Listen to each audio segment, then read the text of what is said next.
Good evening friends. अब आपका CTET examination बिल्कुल पास आ चुका है। अब आप लोग जो भी पढ़ना था पढ़ चुके होंगे और अब आप लोग क्वेश्चंस का प्रैक्टिस कर रहे होंगे, क्वेश्चन सेट्स बना रहे होंगे, क्वेश्चंस जो इंपॉर्टेंट है वो पढ़ रहे होंगे। तो मैंने सोचा क्यों नहीं आप लोगों के लिए कुछ मोस्ट इंपॉर्टेंट क्वेश्चंस जो संभावित हो सकता है, एक्सपेक्टेड हो सकता है, उसका एक सीरीज तैयार करके आप लोगों के साथ शेयर करूं। तो इसी संदर्भ में मैं आज चाइल्ड डेवलपमेंट बाल विकास का कुछ क्वेश्चंस आपके बीच में लेकर उपस्थित हुआ हूं और उम्मीद करता हूं कि सारे क्वेश्चंस, चूंकि अभी तक आप प्रिपेयर हो चुके होंगे, अभी तक आप पढ़ चुके होंगे, अब तो आप लोग वार्म अप कर रहे होंगे एग्जाम्स के लिए। अपना जो है मेंटल प्रिपेयर्डनेस जो है वो कर रहे होंगे। ठीक है, कैसे माउस को आप हैंडल कीजिएगा, कैसे कंप्यूटर को हैंडल कीजिएगा, अब ये सब आप समझ रहे होंगे या आप प्रैक्टिस कर रहे होंगे। तो चलिए हम लोग बाल विकास के जो टॉप 200 क्वेश्चंस हैं वो हम लोग करेंगे। तो इसी सीरीज में आज मैं आपके सामने में 15 क्वेश्चंस लेकर आया हूं। चलिए हम लोग फटाफट क्वेश्चंस बिना टाइम वेस्ट किए हुए क्वेश्चंस देखते हैं क्या है, और उम्मीद करता हूं कि आप सारे आंसर्स बताते जाएंगे। ठीक है, देखो पहला क्वेश्चन जो है, बाल विकास किन दोनों योगदान का परिणाम है? ऑप्शंस में है अभिभावक एवं अध्यापक का, बी चॉइस है सामाजिक एवं सांस्कृतिक कारकों का, सी है वंश क्रम एवं वातावरण का, और डी जो है उपरोक्त में से कोई नहीं। अब आपने पढ़ा होगा जो बाल विकास है वो आपके वंश क्रम और वातावरण, ठीक है, इस पे निर्भर करता है। तो ये किसका परिणाम है? वंश क्रम एवं वातावरण का। तो सही आंसर क्या होगा? वंश क्रम एवं वातावरण। सेकंड क्वेश्चन जो है वो देखो आप, बाल विकास कुछ विशेष सिद्धांतों पर आधारित है, निम्नलिखित में से कौन सा बाल विकास का सिद्धांत नहीं है? यानी देखो कुछ सिद्धांत पर आधारित है, आपने सिद्धांत पढ़ा होगा जब बाल विकास आपने पढ़ा होगा तो ये कह रहा है कि इसमें से किस पे ये बेस्ड नहीं है, किस पे आधारित नहीं है, यानी ये इसमें से कौन सा जो बाल विकास है फॉलो नहीं करता है, कौन सा बाल विकास के संदर्भ में गलत है। तो आपको पता है जो विकास है, पहला ऑप्शन है अनुक्रमिकता, सीक्वेंशियलिटी। ओके, तो आपको पता है ना कि विकास होता है क्रम में होता है, तो ये तो सही है, गलत नहीं है। प्रतिवर्ती मींस रिवर्सेबल, विकास जो है ना वो रिवर्सेबल नहीं होता है। ठीक है, मान लिया मैं इस हाइट का हो चुका हूं, तो क्या आप मुझे रिवर्ट करके शॉर्ट बना दोगे? नहीं बना पाओगे। तो सिद्धांत नहीं है, देखो यहां पे नहीं है, तो ये उम्मीद है कि आंसर होना चाहिए। और भी चॉइस देख लेते हैं, सामान्य से विशिष्ट। आपको पता है विकास जो है सामान्य से विशिष्ट की ओर ही होता है, और इसमें कंटिन्यूटी भी होता है। विकास जो है जब जाइगोट बनता है, ठीक है, यानी जब स्पर्म और एग यानी स्पर्म और अंडाणु जब मिलते हैं उसके बाद जो जाइगोट बनता है, ठीक है, एक सेल का, वहां से लेकर कंप्लीट मृत्यु तक, ठीक है, मरने तक विकास होते ही रहता है, यानी निरंतरता होता है उसमें, तो ये भी होगा। तो यानी सही आंसर क्या हो जाएगा, कौन सा सिद्धांत नहीं है, तो रिवर्सिबल प्रतिवर्ती जो है, ये आंसर सही होगा। तो answer is B. Third question जो है ये है, निम्नलिखित में से कौन सा सत्य है, मतलब कौन सा सत्य है कह रहा है, कौन सा करेक्ट है। शिक्षक द्वारा प्रश्न पूछना संज्ञानात्मक विकास में बाधक है। यार यदि प्रश्न पूछेगा तो क्या होगा, उसमें तो कॉग्निटिव संज्ञानात्मक मानसिक विकास होगा, तो बाधक तो नहीं है, यानी ये गलत है। विकास और सीखना दोनों सामाजिक सांस्कृतिक संदर्भों से अप्रभावित रहते हैं, ये भी गलत है। दोनों पे निर्भर करता है, दोनों से प्रभावित रहते हैं, ये भी गलत है। शिक्षार्थी एक निश्चित तरीके से सीखते हैं, निश्चित तरीका होता है। खेलना संज्ञान और सामाजिक दक्षता के लिए सार्थक है, तो खेलना जो है संज्ञान और सामाजिक दक्षता दोनों के लिए सार्थक है। सच में आप खेलते हैं तो दोनों में विकास होता है, तो ये सही हो जाएगा आपका, ये भी गलत होगा फिर, यानी ये सही हो जाएगा, यानी ऑप्शन जो है थर्ड का क्या होगा, डी, ये सही आंसर हो जाएगा। अगला क्वेश्चन है मानव विकास, या आप कह लो बाल विकास है, क्या है, तो मात्रात्मक है, गुणात्मक है, कुछ सीमा तक अमापनीय, ए और बी। तो आपको पता है जो वृद्धि होता है, अभिवृद्धि होता है, ठीक है, ग्रोथ होता है, वो मात्रात्मक होता है, लेकिन विकास क्या होता है, दोनों होता है, मात्रात्मक भी होता है और गुणात्मक भी होता है। तो आंसर क्या हो जाएगा, ए और बी दोनों हो जाएगा। अगला क्वेश्चन देखो, बच्चों को अपने अध्ययन में प्रयास करने हेतु प्रोत्साहित करने के लिए शिक्षकों को डैश की आवश्यकता होती है, यानी शिक्षक जो है कैसे बच्चों को प्रोत्साहित कर सकते हैं, ठीक है। पहला, अन्य बच्चों के साथ तुलना करके, आपको पता है ये नेगेटिव होता है, नहीं होगा ये। बच्चों को डांट के, बिल्कुल भी नहीं। बच्चों को प्रेरित करने की आवश्यकता होती है, बच्चे को नियंत्रण में रखना, ये भी गलत है, यानी सही आंसर क्या हो जाएगा, बी। तो सही आंसर होगा बच्चे को प्रेरित करने की आवश्यकता होती है, तो आंसर होगा बी। अगला क्वेश्चन देखो आप, व्यक्तिगत शिक्षार्थी यानी इंडिविजुअल स्टूडेंट जो है, व्यक्तिगत शिक्षार्थी एक दूसरे से में भिन्न होते हैं, डैश में भिन्न होते हैं, विकास की दर में, विकास क्रम में, विकास की सामान्य दक्षता, वृद्धि एवं विकास के सिद्धांत।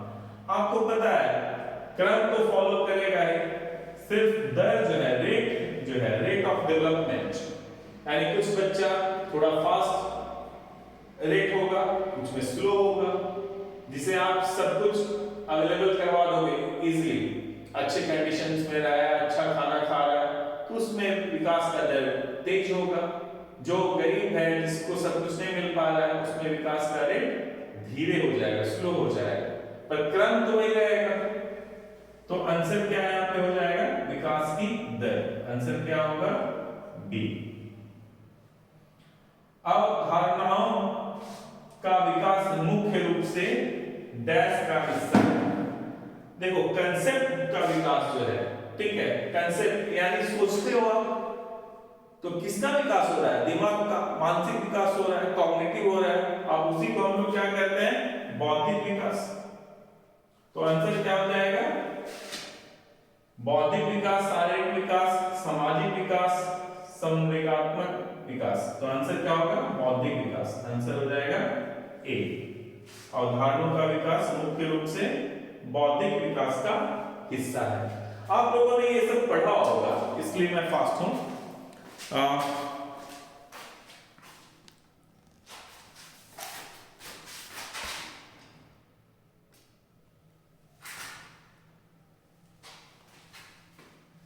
अगला क्वेश्चन हम लोग देखते हैं, शिक्षक को ज्ञान होना चाहिए, यानी एक शिक्षक को जो अच्छा शिक्षक बनना चाहता है, जो गुरु बनना चाहता है, उसको क्या होना चाहिए, किस चीज का ज्ञान होना चाहिए? अध्यापन का तो होना ही चाहिए, बाल मनोविज्ञान का, शिक्षा संहिता का, अध्यापन विषय एवं बाल मनोविज्ञान का। देखो आपका जो ऑब्जेक्ट है वो क्या है, आपका जो सब्जेक्ट है वो क्या है, वो बालक है, ठीक है, आपका विद्यार्थी है। तो यदि आप बालक को समझोगे, ठीक है, तो तभी आप उन्हें अच्छे से पढ़ा पाओगे। तो सबसे पहले तो बच्चे का ज्ञान होना चाहिए, यानी उसका जो मनोविज्ञान है, उसका जो विकास है, उसको समझना है, और साथ में आपको क्या पढ़ाना है, अध्यापन क्या करना है, उसका भी ज्ञान होना चाहिए। तो यहाँ पे क्या हो जाएगा, अध्यापन विषय एवं बाल मनोविज्ञान का, यानी शिक्षक को ज्ञान होना चाहिए, अध्यापन विषय एवं बाल मनोविज्ञान का, दोनों का होना चाहिए। तो आंसर क्या होगा, डी। खिलौनों की आयु, ये सब तो यार फटाफट बता दोगे, बहुत बार पढ़े होगे। खिलौनों की आयु कहा जाता है, किसको कहा जाता है? पूर्व बाल्यावस्था को, उत्तर बाल्यावस्था को, शिशुआवस्था को, ये सभी। तो इसको कहते हैं पूर्व बाल्यावस्था को, ये तो आप फटाफट बता दोगे। बाल्यावस्था अवस्था होती है 5 वर्ष तक, 12 वर्ष तक, 21 वर्ष तक, कोई भी नहीं। तो आपको पता है बाल्यावस्था होता है 12 वर्ष तक, ठीक है। तो आंसर क्या हो जाएगा, 12 वर्ष तक। विकास में वृद्धि से तात्पर्य है, देखो ये क्या कह रहा है, विकास में वृद्धि, ये वृद्धि ग्रोथ से मत कंफ्यूज हो जाना, विकास और वृद्धि उससे नहीं कंफ्यूज होना। ये कह रहा है विकास में वृद्धि, यानी इंक्रीज इन डेवलपमेंट, ठीक है। सिर्फ तात्पर्य है ज्ञान में वृद्धि, डेफिनेटली ज्ञान में भी होता है, संवेग में वृद्धि उसमें भी होता है, वजन में भी होता है, ठीक है। आकार, सोच, समझ, कौशल में वृद्धि, तो ये सब किसमें आ जाएगा, इसमें आ जाएगा। तो आंसर हो जाएगा डी, आकार में भी, सोच में भी, समझ, कौशलों में भी वृद्धि। तो आंसर ही हो जाएगा। अगला क्वेश्चन है, विकास के परिप्रेक्ष्य में समय के साथ होने वाले परिवर्तनों में निम्न में क्या शामिल है? क्या कह रहा है, विकास के परिप्रेक्ष्य में समय के साथ किसमें परिवर्तन होता है? तो रूप में भी होता है, आपको दर पता है, कभी स्लो होता है डेवलपमेंट, कभी फास्ट होता है, ठीक है। अनुक्रम आपको पता है, अनुक्रम में ही होता है ये, तो ये सभी हो जाएगा, इसमें तीनों में होता है, यानी ये सभी, इसमें भी परिवर्तन होता है। तो आंसर होगा डी। अगला क्वेश्चन है, वृद्धि को प्रभावित करने वाला कारक है, यानी इसमें से वृद्धि को, यानी ग्रोथ को, यहां डेवलपमेंट के बारे में नहीं कह रहा, किसको कह रहा है, ग्रोथ को, ठीक है। तो वृद्धि को प्रभावित करने वाले कारक हैं पर्यावरण, स्वास्थ्य, आहार, ये सभी आपको पता है। ग्रोथ को ये सभी इसमें से जो है ना प्रभावित करते हैं, पर्यावरण भी, स्वास्थ्य भी, आहार भी, ठीक है। तो ये हो जाएगा ये सभी। देखो यार, हम ज्यादा एक्सप्लेन इसलिए नहीं कर रहे हैं क्योंकि बहुत इजी क्वेश्चंस हैं और आप सभी पढ़ चुके हैं। यदि आपको जून में अपेयर होना है सीटेट के एग्जाम्स में, तो हमने सोचा है कि हर एक चीज को पहले अब मैं एक्सप्लेन करूंगा, उसके बाद क्वेश्चंस करवाऊंगा। तो वैसे स्टूडेंट्स जो 2022 के जून में अपेयर होना चाहेंगे सीटेट में, उनके लिए मैं अच्छे से एक्सप्लेन करने का प्रयास करूंगा। पहले हम लोग अच्छे से टॉपिक को समझेंगे और उसके बाद जब आप क्वेश्चंस करोगे ना, तो एकदम गारंटी है मेरा, अच्छे से मेरा लेक्चर सुन लोगे ना, तो एक भी क्वेश्चंस गलत नहीं होगा, एक भी नहीं होगा, क्योंकि बहुत इजी हो जाएगा। देखो आप, डिफिकल्ट क्या होता है, जब चीजों को हम नहीं जानते डिफिकल्ट होता है, उसी चीज को जब हम जान जाते हैं, उसके बारे में पढ़ लेते हैं, तो हमारे लिए आसान हो जाता है। तो हम आपको पढ़ाएंगे, हम आपको बताएंगे, ठीक है। अभी अगला क्वेश्चन देखते हैं। विकास शुरू होता है यानी डेवलपमेंट कब से शुरू होता है? तो जब जैसे ही जो एग को स्पर्म जो है ना फर्टिलाइज करता है, निषेचन करता है, तो ये जो निषेचित अंडाणु है यहां से लेकर कंप्लीट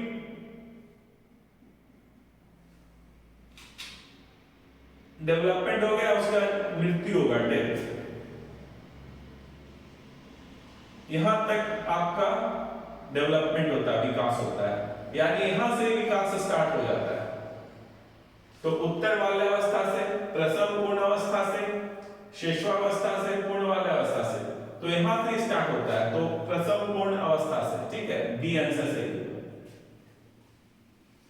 नेक्स्ट, विकास के लिए किस काल को अत्यधिक दबाव और तनाव का काल कहा गया है? शारीरिक परेशानियां, दिमाग इधर उधर भटकना, ठीक है, तो कौन से काल में होता है? ठीक है, ये होता है किशोरावस्था में। ये भी आप पढ़े होंगे, इसलिए बहुत डिटेल में हम इसको नहीं बता रहे हैं। तो ये जो अत्यधिक दबाव और तनाव का काल है यही है किशोरावस्था, ठीक है, तो आंसर हो जाएगा ये। तो ये 15 क्वेश्चन आज हम लोगों ने देखा। इसके बाद कुछ और टफ क्वेश्चंस हम लोग देखेंगे। हम लोग 200 क्वेश्चंस करेंगे, ठीक है, top questions, most probable questions, संभावित जिनका आने का उम्मीद ज्यादा होगा वैसे क्वेश्चंस हम लोग 200 करेंगे, क्योंकि 200 से क्वेश्चंस कितना एग्जाम्स में आएंगे। यदि सिर्फ बाल विकास करवाएंगे, पेडागॉजी नहीं होगा, तो 15 क्वेश्चंस। यदि चाइल्ड डेवलपमेंट एंड पेडागॉजी यानी पेडागॉजी को भी ऐड कर देंगे तो 30 क्वेश्चंस। तो यहां से आप 30 क्वेश्चंस कर पाएंगे। ओके, हम लोग जो जून जुलाई वाले सीटेट में अपेयर होने वाले हैं उनके लिए मैं वेल डिवाइस कोर्स मतलब फ्री, ठीक है, मुझे पढ़ाने में, मुझे बताने में इंटरेस्ट है, तो उस पॉइंट ऑफ व्यू से मैं प्रिपेयर करूंगा।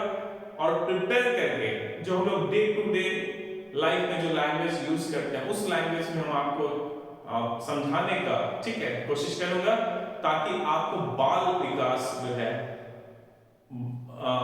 चाइल्ड डेवलपमेंट, वो एकदम इजी लगने लगे और कोई भी क्वेश्चंस कभी भी कहीं से पूछे तो आप उसे आराम से, आसानी से बना पाओ। Okay, thank you, good night.